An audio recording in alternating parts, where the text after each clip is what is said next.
Ladies and gentlemen, let us pause for a moment and reflect on the remarkable age in which we live. Never before in the history of mankind has opportunity been so abundant, nor has knowledge been so freely available. We live in an age where comfort, security, and possibility are within reach of every man and woman willing to take them. And yet, the strangest paradox of all stands before us. In this land of unparalleled wealth and freedom, in this golden age of human achievement, most people do not succeed. Picture, if you will, 100 young men and women at the very start of their lives, bright-eyed at the age of 25.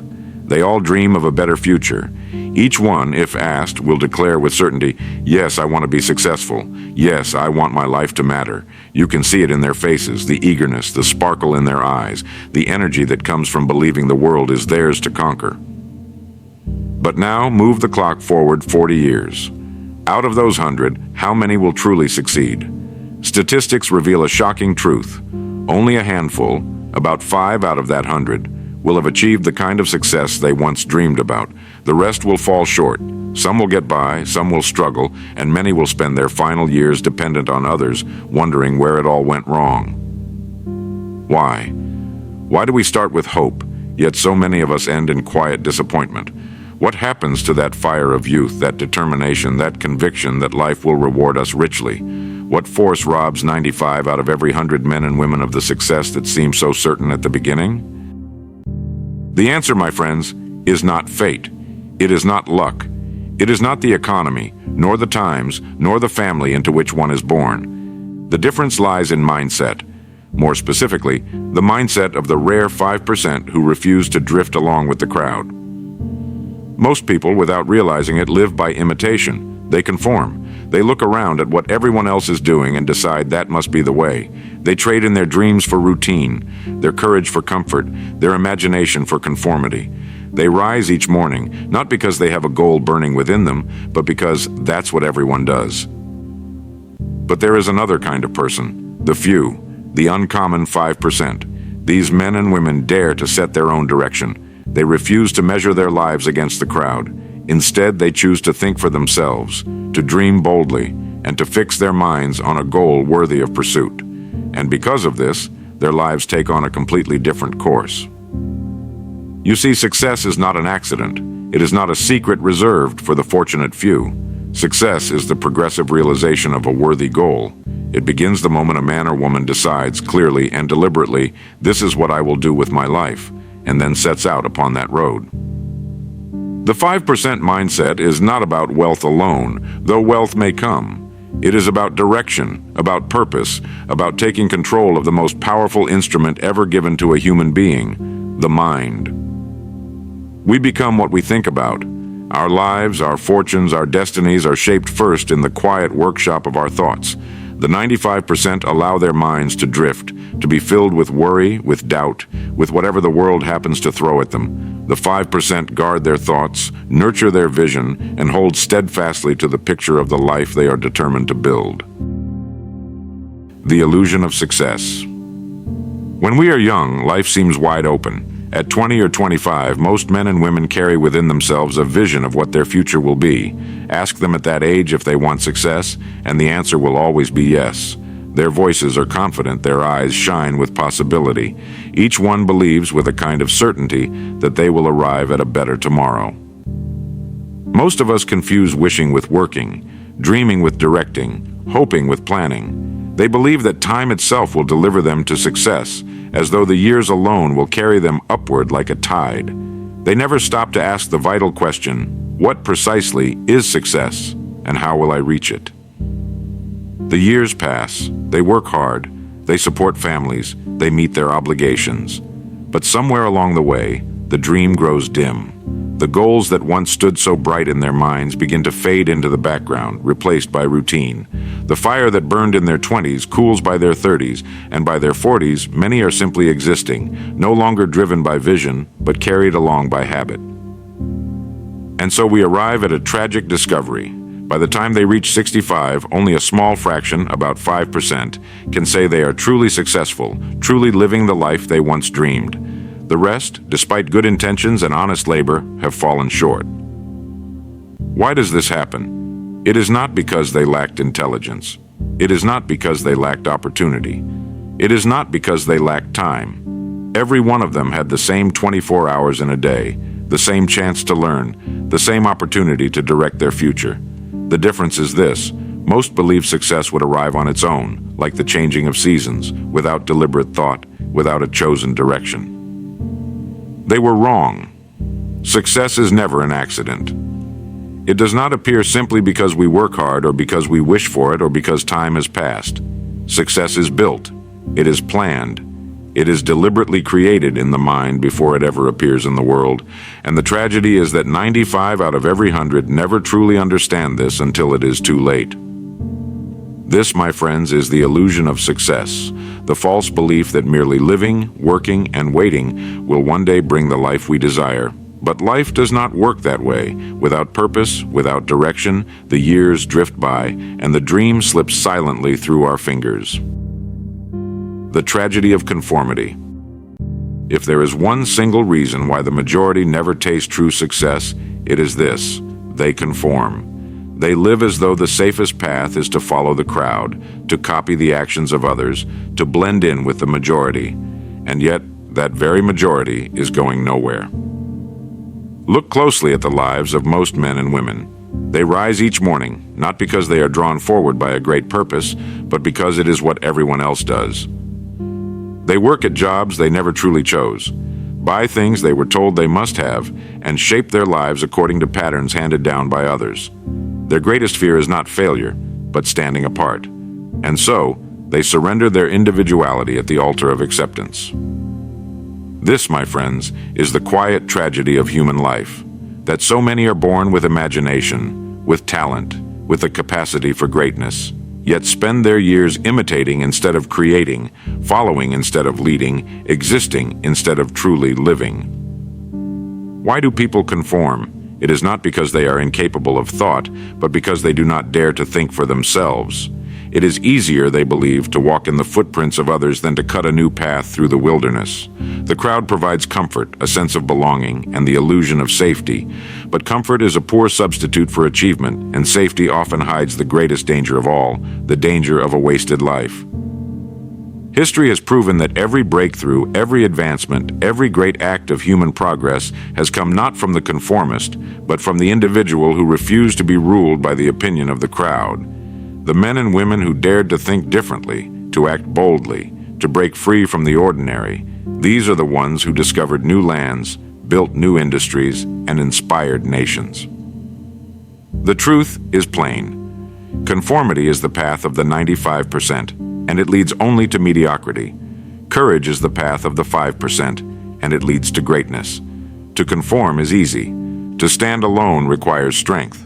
But the one who chooses strength discovers that the crowd was never heading toward success in the first place. The forgotten power of the mind.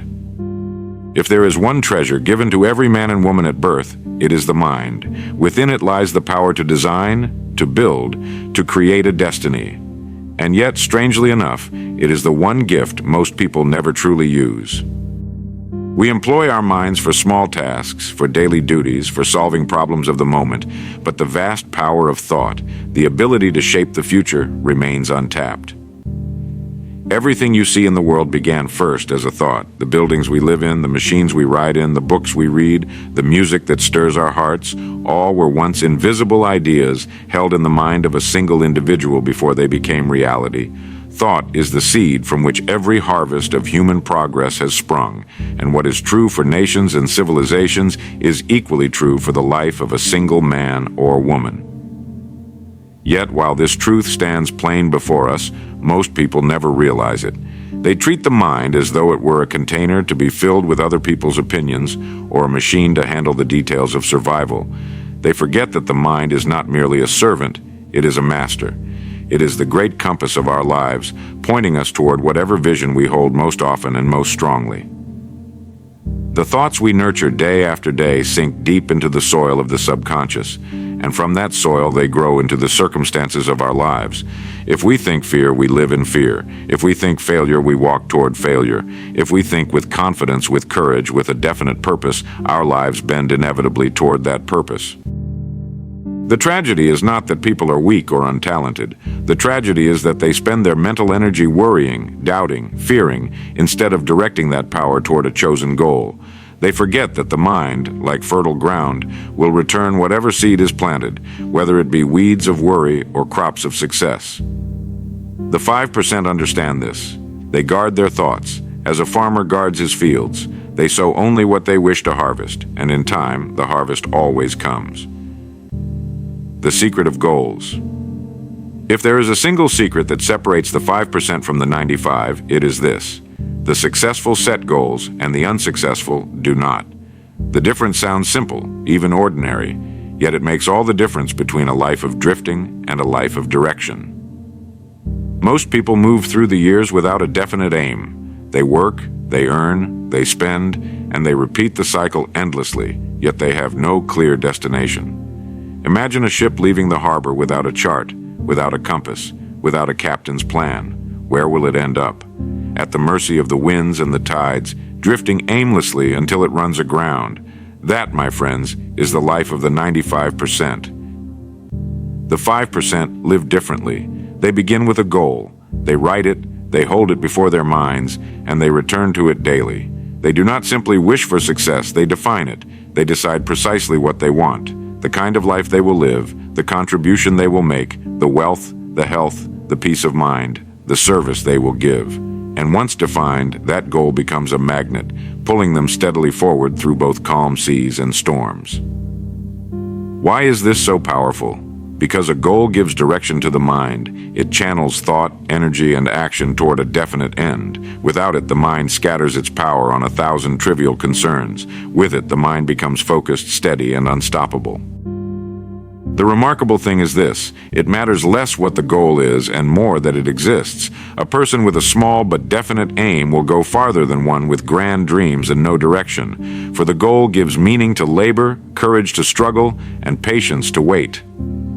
The truth is timeless. A man becomes what he thinks about, but only if he first decides what to think about. And that decision is called a goal. The courage to think differently. If there is one quality that separates the few who succeed from the many who fail, it is not luck, nor chance, nor even talent. It is courage. The courage to think differently, to stand apart from the crowd, to follow a path of their own choosing. Conformity is easy. It feels safe to do what everyone else is doing, to believe what everyone else believes, to live as everyone else lives. But the price of conformity is mediocrity. 95 out of every 100 pay that price, not because they must, but because they lack the bravery to step away. Success demands another kind of spirit. It demands the courage to say, I will not live by chance, but by choice. I will not accept the average, but aim for the best within me. I will not let the crowd decide my destiny. This courage is not loud nor reckless. It is quiet, steady, and deeply rooted in conviction. To think differently is to risk criticism. It is to face doubt from others and at times from oneself. But the man or woman who dares to think independently discovers a great secret, that most of the obstacles feared were illusions, and most of the crowd was lost because no one had the nerve to lead. The 5% are those who dared. They refused to let fear govern their minds. They thought for themselves, acted for themselves, and in doing so built lives the rest could only envy. Their courage was not the absence of fear, it was the mastery of it. The path of the 5%. So then, what is the path of the 5%? It is not a mystery, nor is it hidden. It is simple, though never easy. It begins with thought, it continues with discipline, and it ends with persistence. First, decide clearly what you want. No man ever reached a destination he did not first name. Write it, picture it, and keep it before your mind as a compass for your days. Second, direct your mind daily. Each morning, plant the seeds of purpose. Review your goals, speak them aloud, and let them govern your choices. Just as a farmer tends his fields, so must you tend your thoughts. Third, act with consistency. Small efforts repeated faithfully will do more than bursts of scattered energy.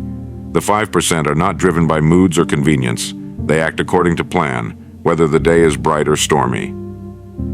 Fourth, persist through resistance. Obstacles will appear, doubts will whisper, and the crowd will mock. But success belongs to those who keep walking when others have turned back. Every step forward, no matter how small, is proof of victory over defeat. Finally, live with integrity. The rewards of success are not merely wealth or recognition, but the deep, unshakable peace of having lived true to your purpose. This, my friends, is the path of the 5%. Clear goals, directed thought, steady action, unyielding persistence, and integrity of spirit. It is not reserved for the gifted few. It is open to anyone who dares to walk it. And so we arrive at the end of this message, but not the end of your journey, for life will go on after you leave this moment. Tomorrow will dawn, the hours will pass, and the years will move quickly. The question that remains is simple. Will you walk with the 95, or will you stand with the 5? The difference between the masses and the few is not in intelligence, not in opportunity, not in fortune. It lies in the courage to decide, the discipline to act, and the persistence to endure. It lies in the willingness to think for yourself, to set your course, and to remain faithful to it while others drift. No one can make this choice for you. Your parents cannot, your friends cannot, your employer cannot. It belongs to you alone. But understand this, the harvest of your life will be rich or poor, abundant or barren, depending entirely upon the seeds you choose to sow in your mind, today, tomorrow, and every day after. The 5% are not superhuman. They are simply ordinary men and women who dared to live deliberately. They believed in a dream, they gave themselves to it wholly, and they persisted until it became real. Now the decision is before you, to follow the crowd into the comfort of mediocrity, or to rise, alone if necessary, into the higher ground of achievement.